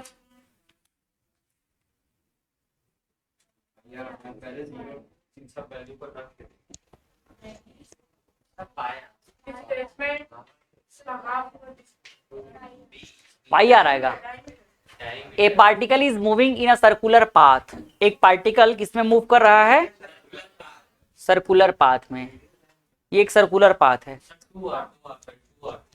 ऑफ रेडियस, और इस पाथ का रेडियस कितना है,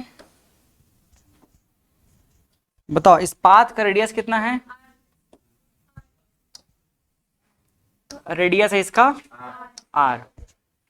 the displacement after half a circle would be, half circle में कितना होगा, डिस्प्लेसमेंट पूछ रहा है। हाफ मतलब कहाँ, हाफ मतलब देखो यहां ऐसा कर लो, हाफ, ये हाफ है, तो हाफ में यहां से यहां तक के, ए से कहां तक चलाओ, बी पॉइंट तक, ये हाफ है, तो यहां से यहां तक कितना हो जाएगा, ये आर और ये भी आर, 2r, क्या आ जाएगा इसका 2r, हाफ में क्या रहेगा 2r। सब गलत बताए हो, हाँ तो पहली बार में गलत, तो नंबर तो पहली बार में कट जाएगा। चलो नेक्स्ट अब हम पढ़ने वाले हैं rate of change of velocity. Rate of change of velocity क्या कहलाता है, एक्सेलरेशन कहलाता है। तो एक्सेलरेशन को कैसे डिफाइन करेंगे, the rate of change of velocity of an object with time is called its acceleration. जैसे हम लोग डिस्प्लेसमेंट में चेंज देखे विद रिस्पेक्ट टू टाइम, तो वो क्या कहलाया वेलोसिटी, वैसे ही वेलोसिटी में जब चेंज होगा टाइम के साथ तो वो क्या कहलाएगा, एक्सेलरेशन कहलाएगा। अगर हम इसको फॉर्मूला के फॉर्म में डिफाइन करें तो क्या हो जाएगा, change in velocity with respect to time. देखो नीचे, अगर मान लो कोई भी ऑब्जेक्ट है, पहले इनिशियली u वेलोसिटी से चला, फिर उसका फाइनल वेलोसिटी v हो गया टाइम t में, तो एक्सेलरेशन क्या हो जाएगा, एक्सेलरेशन हो जाएगा u is equal to sorry a is equal to v minus u upon t. ये एक वेक्टर क्वांटिटी होता है, डायरेक्शन है वेलोसिटी का, इसलिए क्या है, वेक्टर क्वांटिटी। इसका यूनिट देखो मीटर पर सेकेंड। अगर हम वेलोसिटी की बात करें तो क्या होता है, मीटर पर सेकेंड, और टाइम एक और नीचे में है तो सेकंड का स्क्वायर, तो मीटर पर सेकेंड का स्क्वायर।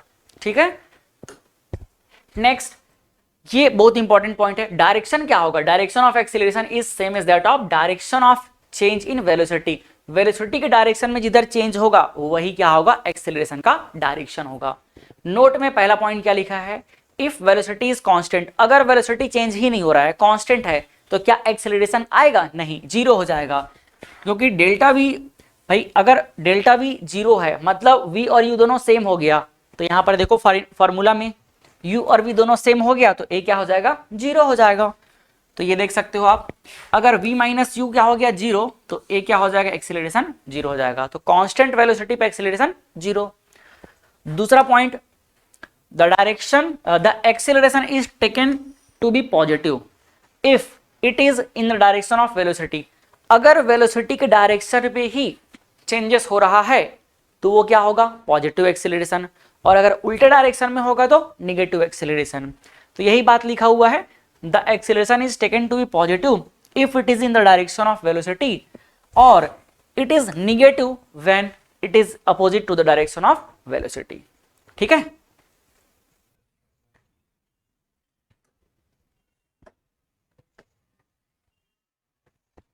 देखो टाइप्स देखते हैं ना। यूनिफॉर्म एक्सेलरेशन, यूनिफॉर्म एक्सेलरेशन क्या होगा, सेम चीज वही, अगर सेम टाइम में सेम वेलोसिटी में चेंजेस हो रहा है तो क्या कहलाएगा, यूनिफॉर्म एक्सेलरेशन। लेकिन अगर सेम टाइम में अलग अलग वेलोसिटी में चेंजेस हो रहा है तो क्या कहलाएगा, वेरिएबल कहलाएगा, वेरिएबल एक्सेलरेशन। एवरेज क्या हो जाएगा, total change in velocity upon total change in time. तो यहां से आप लिख सकते हो, जैसे वेलोसिटी है, पिछली बार में डिस्प्लेसमेंट था तो x2 माइनस x1, तो वेलोसिटी में क्या लिखेंगे, v2 माइनस v1, टाइम क्या रहेगा नीचे, t2 माइनस t1। इंस्टेंटेनियस किसी एक इंस्टेंट में रहेगा तो क्या कहलाएगा, इंस्टेंटेनियस कहलाएगा। नेक्स्ट क्या आएगा, पॉजिटिव, निगेटिव और जीरो एक्सेलरेशन। पॉजिटिव एक्सेलरेशन क्या है, अभी जो बताया, अगर वेलोसिटी के डायरेक्शन में ही चेंजेस हो रहा है तो क्या कहलाएगा, पॉजिटिव, और वेलोसिटी के उल्टे डायरेक्शन में हो रहा है तो क्या कहलाएगा, नेगेटिव। जैसे व्हेन अ बस leaves a bus stop it accelerate in its acceleration is positive. जब बस स्टॉप से एक बस निकलती है तो जैसे ही आगे बढ़ती है उसका स्पीड क्या होने लग जाता है, बढ़ने लग जाता है, वेलोसिटी उस डायरेक्शन में ही चेंज होने लग जाता है, तो क्या हो रहा है, लगातार बढ़ते जाएगा, तो क्या है, पॉजिटिव। लेकिन जब वो बस स्टॉप पे रुकने के टाइम पे आएगा तो धीरे धीरे रुकते रुकते आएगा, फाइनली जीरो, तो वो क्या है, निगेटिव एक्सेलरेशन। ठीक है,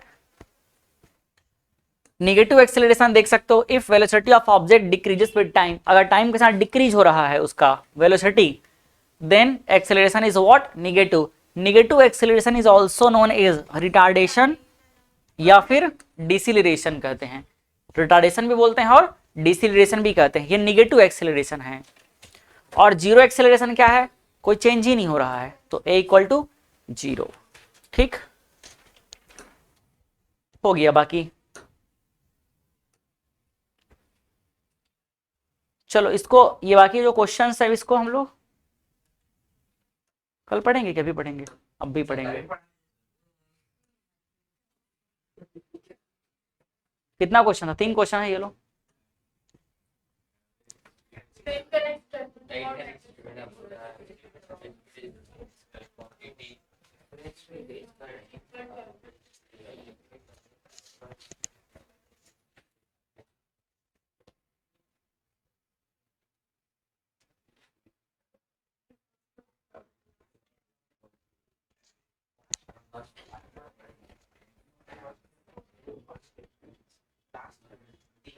sir option D sir D sir option B और C. Sir option B option B. Option B और C. Option D the incorrect statement about average speed, कौन सा इनकरेक्ट है? पहला, एवरेज स्पीड इज स्केलर, एकदम सही, सही है ना, स्केलर स्पीड तो average speed is always equal to average displacement,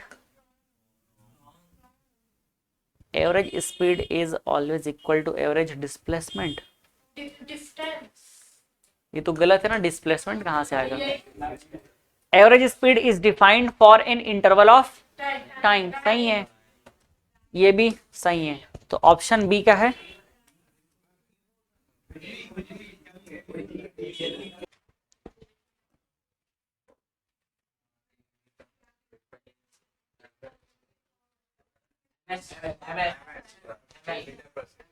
क्या है एमएस? पढ़ो पहले ठीक से।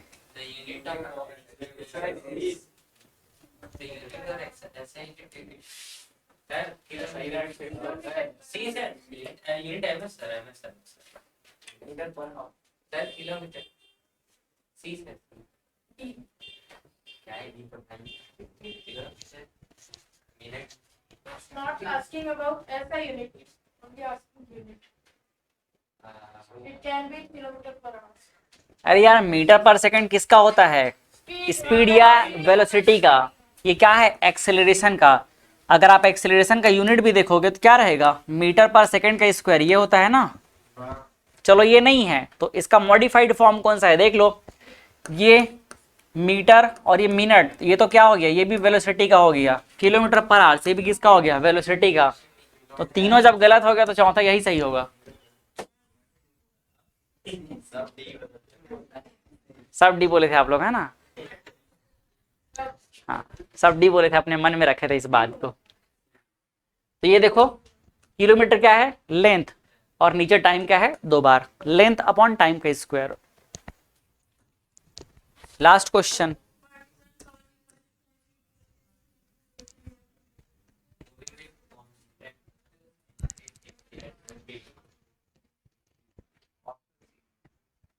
तुक्का मार रहे हो क्या यार आप?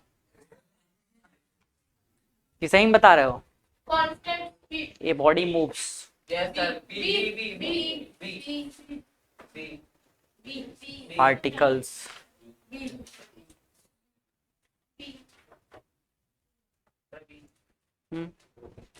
A particle cover equal distances, equal time interval। क्या आ रहा है इसका आंसर? बी। हाँ, बी सही है। A particle covers equal distance in equal interval of time. भाई इक्वल इंटरवल में इक्वल टाइम कवर कर रहा है तो किसका? It is said to be, क्या बोला जाएगा उसको? रेस्ट पे है, रेस्ट पे नहीं कहा जाएगा। Moving with constant speed, uniform या कांस्टेंट एक ही बात है।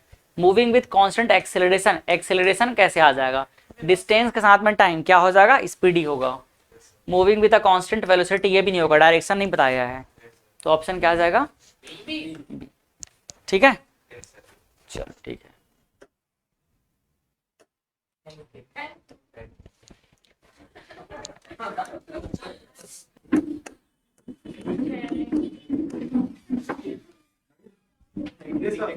Thank you, bye bye.